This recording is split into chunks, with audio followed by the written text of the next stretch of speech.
जय श्री राधा कृष्ण। कार्तिक महात्म 12वां अध्याय। कार्तिक के इस पावन महीने में भगवान दामोदर की पूजा करने से व्यक्ति को अपने महापापों से भी मुक्ति मिलती है और मृत्यु के बाद मोक्ष की प्राप्ति होती है। मान्यता है इस महीने में किसी भी पवित्र नदी में स्नान करते समय या फिर गंगा जी में स्नान करते समय गंगा स्तुति या गंगा स्तोत्र का पाठ करने से सभी तरह के पापों का नाश हो जाता है, व्यक्ति को मोक्ष की प्राप्ति होती है। पूरे महीने पवित्र नदी में स्नान के योग ना भी बन सके तो कम से कम 3 बार या 1 बार तो कार्तिक में किसी पवित्र नदी में या गंगा जी में ब्रह्म मुहूर्त में स्नान जरूर करना चाहिए। बहुत फलकारी समय है, ऐसे ही जाने मत दो, इसका पूरा उपयोग कर लो। अब श्री गणेश जी महाराज और अपने गुरुदेव को याद करते हुए कार्तिक महात्म का 12वां अध्याय सुनते हैं। कल कार्तिक मास महात्म के अध्याय 11 में हमने महाफलकारी एकादशी और कार्तिक माह के प्रताप को जाना। अब आज इस अध्याय में धर्मदत्त नाम के ब्राह्मण की सुंदर कथा को सुनेंगे और तुलसी जल का महत्व जानेंगे। शुरू करते हैं। बोलो कार्तिक महात्म की जय, कार्तिक ठाकुर की जय, दामोदर भगवान की जय। राजा पृथु बोले, हे नारद जी, आपने अति पावन और महान एकादशी के महात्म के विषय में कहा, जिसे सुनने मात्र से ही मैं धन्य हो गया। अब आप कृपया कर मुझे ये बताइए कि कार्तिक का व्रत करने वाले के लिए किस महान फल की प्राप्ति बताई गई है, किसने इस व्रत का अनुष्ठान किया था, ये सभी विस्तार पूर्वक मुझे सुनाइए। नारद जी बोले, हे राजन, पूर्व काल की बात है। साहेब पर्वत पर करवीरपुर में एक धर्मदत्त नामक ब्राह्मण रहता था। वो भगवान विष्णु के सब व्रत करता था। एक दिन कार्तिक मास में भगवान विष्णु के समीप जागरण करने के लिए वो भगवान के मंदिर की ओर जा रहे थे। उस समय एक पहर रात बाकी थी। भगवान के पूजन की सभी सामग्री साथ ले जाते हुए ब्राह्मण ने मार्ग में एक भयानक राक्षसी को देखा। उसका शरीर नंगा और मांस रहित था। उसके बड़े बड़े दांत, लपकती हुई जीभ और लाल नेत्र देखकर ब्राह्मण भय से कांपने लगा। अन्य कोई उपाय न देकर उसने साहस करके पूजा की थाली तथा जल का लोटा उस राक्षसी के ऊपर फेंक दिया। क्योंकि उस ब्राह्मण ने हरि नाम जाप करते हुए वो पूजा की सामग्री की थाली और तुलसी दल मिश्रित जल से उसको मारा था, इसीलिए उस राक्षसी के जन्म जन्मांतर के पाप नष्ट हो गए और उसे अपने पूर्व जन्म के कर्मों के परिणाम स्वरूप प्राप्त हुई इस दुर्दशा का स्मरण हो गया, मतलब उसे याद आ गया। उसने ब्राह्मण को दंडवत प्रणाम करके इस प्रकार कहा, हे ब्राह्मण, मैं पूर्व जन्म के कर्मों के फल से इस दशा में पहुंची हूँ। अब कैसे मुझे उत्तम गति प्राप्त होगी, ये बताइए। धर्मदत्त ने उसे इस प्रकार प्रणाम करते देखकर आश्चर्यचकित होते हुए पूछा कि किस कर्म के फल से तुम्हें ये अवस्था मिली है, तुम कहाँ की रहने वाली हो, तुम्हारा नाम क्या है और आचार व्यवहार कैसा था तुम्हारा, ये सारी बातें मुझे बताओ। कल्हा बोली, हे ब्राह्मण, मेरे पूर्व जन्म की बात सुनिए। सौराष्ट्र नगरी में भिक्षुक नामक एक ब्राह्मण रहते थे। मैं उनकी पत्नी थी। मेरा नाम कल्हा था और मैं बड़े क्रूर स्वभाव की स्त्री थी। मैंने वचन से भी कभी अपने पति का भला नहीं किया, उन्हें कभी मीठा भोजन नहीं परोसा, सदा अपने स्वामी को धोखा ही देती रही। अपने नाम के स्वरूप मुझे कल्हा विशेष प्रिय था, इसीलिए उनसे रोज लड़ती थी। मुझे इस प्रकार के झगड़ालू देकर तथा रोज की कलह से तंग आकर मेरे पति ने दूसरा विवाह करने का निश्चय किया। जब मुझे पता चला कि मेरा पति दूसरा विवाह कर रहा है तो मैंने उसके विवाह से पहले ही विष खाकर आत्महत्या कर ली। मेरी मृत्यु के बाद यमराज के दूत आए और मुझे बांधकर पीटते हुए यमलोक में ले गए। वहां यमराज ने मुझे देखकर चित्रगुप्त से पूछा, चित्रगुप्त, देखो तो सही इसने कैसे कर्म किए हैं। जो भी कर्म इसने किए हैं उसका फल इसे भोगना होगा। चित्रगुप्त ने कहा, इसका किया हुआ कोई भी शुभ कर्म नहीं है। ये अपने पति को सदा खराब भोजन देकर स्वयं अच्छा भोजन करती थी, इसीलिए अब ये विष्ठा खाने वाली होगी। विष्ठा मतलब गंदगी, इसीलिए इसे सुअरी का जन्म दिया जाए। साथ ही ये पकाने वाले बर्तनों में भोजन खाती थी, इसीलिए ये अपने बच्चों को खाने वाली बिल्ली होगी। ये स्वयं मिठाई उड़ाती थी और अपने स्वामी को उसमें से कुछ भी नहीं देती थी। इसने सदा अपने स्वामी से द्वेष किया है, इसीलिए ये चमगादड़ी होके रहेगी। सदा कलह में ही इसकी प्रवृत्ति रही है। इसने अपने पति पर क्रोध कर आत्मघात किया है, इसीलिए ये प्रेत योनि में भी जाएगी। अब आप इसे यमदूतों द्वारा निर्जल प्रदेश में भेज दें। वहाँ दीर्घ काल तक ये प्रेत योनि में रहकर फिर इसके बाद ये पापिन शेष 3 योनियों का भी उपभोग करेगी। कलह ने कहा, हे विप्रवर, मैं वही पापिन कलह हूँ। इस प्रेत शरीर में आए मुझे 500 वर्ष बीत चुके हैं। मैं सदैव भूख प्यास से पीड़ित रहती हूँ। एक बनिए के शरीर में प्रवेश करके मैं इस दक्षिण देश में कृष्णा और वेणी के संगम तक आई हूँ। ज्यों ही संगम के तट पर पहुंची, त्यों ही भगवान शिव और विष्णु के पार्षदों ने मुझे बलपूर्वक बनिए के शरीर से दूर भगा दिया। तब से मैं भूख से कष्ट सहती हुई इधर उधर घूम रही हूँ। इतने में भी आपके ऊपर मेरी दृष्टि पड़ गई। आपके हाथ से तुलसी मिश्र जल का संसद पाकर मेरे सब पाप नष्ट हो गए हैं। हे द्विज श्रेष्ठ, अब आप ही कोई उपाय कीजिए। बताइए, मेरे इस शरीर से और भविष्य में होने वाली भयानक 3 योनियों से मैं किस प्रकार मुक्त हो सकती हूँ। नारद जी कहने लगे, कलह के ये वचन सुनकर धर्मदत्त उसके पिछले कर्मों और वर्तमान अवस्था को देखकर बड़े दुखी हुए।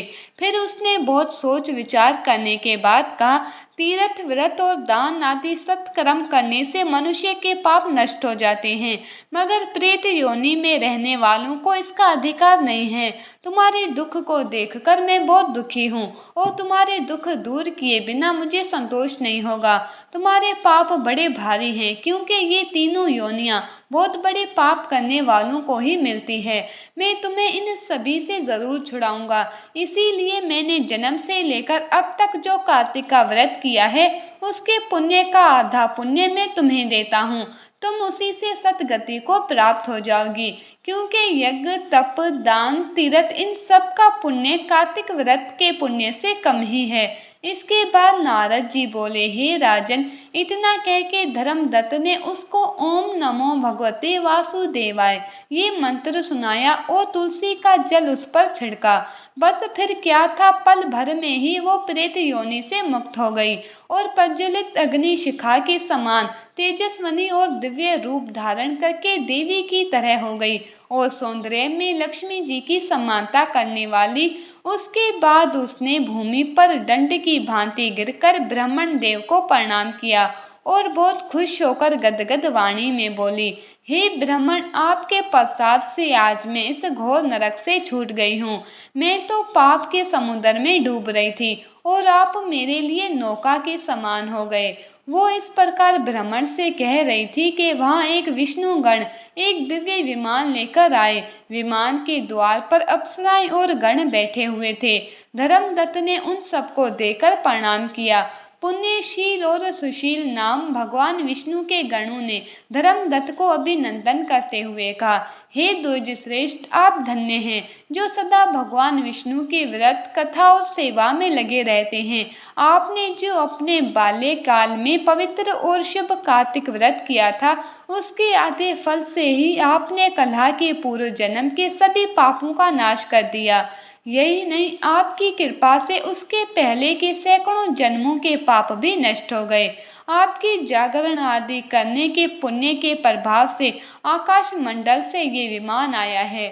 हे ब्राह्मण, अब हम इसे वैकुंठ में ले जा रहे हैं। आपके दान पुण्य के प्रभाव से ये भगवान विष्णु के पास रहेगी। आप भी इस जन्म के अंत में अपने दोनों स्त्रियों के साथ भगवान विष्णु के वैकुंठ धाम में जाओगे और मुक्ति प्राप्त करोगे। धर्मदत्त, जिन्होंने तुम्हारे समान भक्ति पूर्वक भगवान विष्णु की आराधना की है, वो धन्य और कृतकृत्य है। इस संसार में उन्हीं का जन्म सफल है। भली भांति आराधना करने पर भगवान विष्णु देहधारी प्राणियों को क्या नहीं देते। उन्होंने ही उत्तानपाद के पुत्र को पूर्व काल में ध्रुव पद पर स्थापित किया था। उनके नामों का स्मरण करने मात्र से ही समस्त जीव सतगति को प्राप्त होते हैं। पूर्व काल में ग्रहग्रस्त गजराज उन्हीं के नामों का स्मरण करने से मुक्त हुआ था और भगवान विष्णु ने उसे अपना जय नाम का पार्षद बनाया। तुमने जन्म से लेकर जो भगवान विष्णु को संतुष्ट करने वाले कार्तिक व्रत का अनुष्ठान किया है, उससे बढ़कर ना यज्ञ है, ना दान है, ना तीर्थ है। हे विप्रवर, तुम धन्य हो, क्योंकि तुमने जगत गुरु भगवान विष्णु को प्रसन्न करने वाला कार्तिक व्रत किया है, जिसके आधे भाग के फल को पाकर ये स्त्री हमारे साथ भगवान के लोक में जा रही है। तुमने इन्हीं भगवान विष्णु की भक्ति सेवा की है, इसीलिए तुम अपनी दोनों स्त्रियों के साथ 1000 वर्षों तक वैकुंठ में निवास करोगे। उसके बाद जब तुम्हारा पुण्य कम हो जाएगा, तब तुम सूर्य वंश में अपनी दोनों रानियों के साथ राजा दशरथ के नाम से प्रसिद्ध होगे।